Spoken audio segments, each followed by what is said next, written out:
This is Jeff Williford and Jeff Clark with the Inside Swoop, here with men's and women's assistant soccer coach Erica Campanelli in her first year. Erica, it's good to have you here.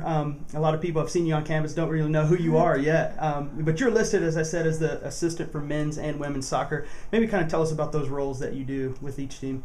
Well, it definitely keeps me busy. You know, for the women's soccer team, I do a lot more on the field. I'm at every training session. If there's ever a conflict on the field with men's and women's, I normally head out to the women's sessions.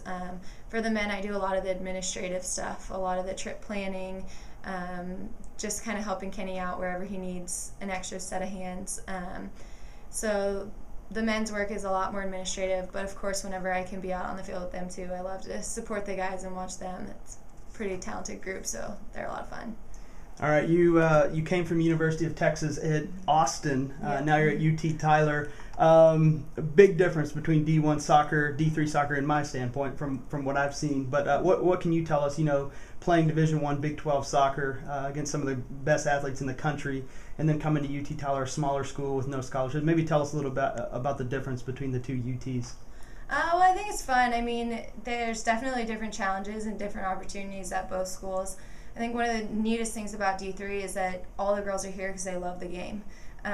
Nothing's binding them here. There's, like you said, there's no scholarships at D3, so it's really, the girls play with passion, and I think that's one of the most fun aspects of UT Tyler.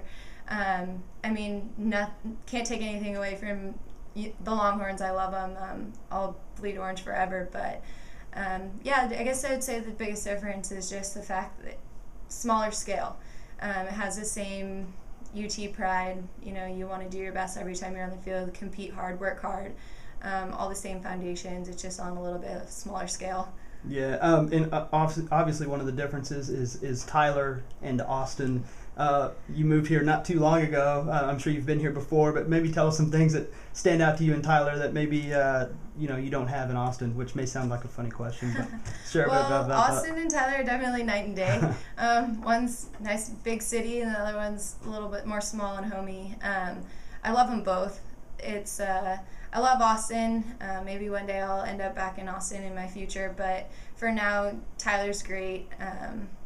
Small city, more intimate, I guess a little more homey feeling, a lot less to do, and I would say the biggest difference above all is the accents that I hear while I'm here. We actually, little shout out to our girl Twang, but yeah, we have a few hick accents on our team that remind me I'm not in Austin anymore. So it's true. More of a smaller recruiting field. It's mainly all from Texas. You know, you're going to get that. All right. One of the things you're famous for, and I know we're taking a while here, but one of the things you're famous for that we've noticed on the sideline is your voice. You're yelling.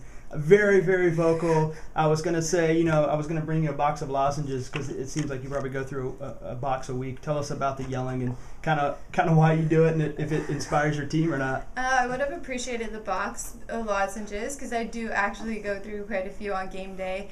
But no, before the season started, I actually had to sit the girls aside and tell them, my yelling isn't because I don't love you. It's because I do love you, and God didn't bless me with a sweet-sounding voice, so in order to get my voice loud, it sounds really mean, but it's not with mean intent. So that was actually a rule on day one that was set forth, that Coach still loves you, but Coach has to be heard too. So hopefully it inspires the girls and doesn't scare them too badly, but it probably did scare them on day one. Hopefully by now they're used to it. I've got to be honest, it scared me the first time. It did. It made me jump.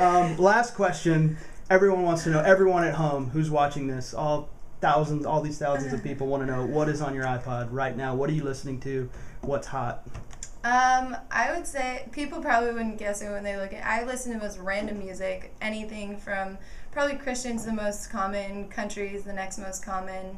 I've got rock in there. I've got just a little of everything. Completely random. When you put it on shuffle, you have no idea what to expect. Sounds good. All right, if you want to follow Erica and the men's or women's soccer team, they're going to be away this weekend at Shriner and Texas Lutheran. The next home game is October 6th against Laterno.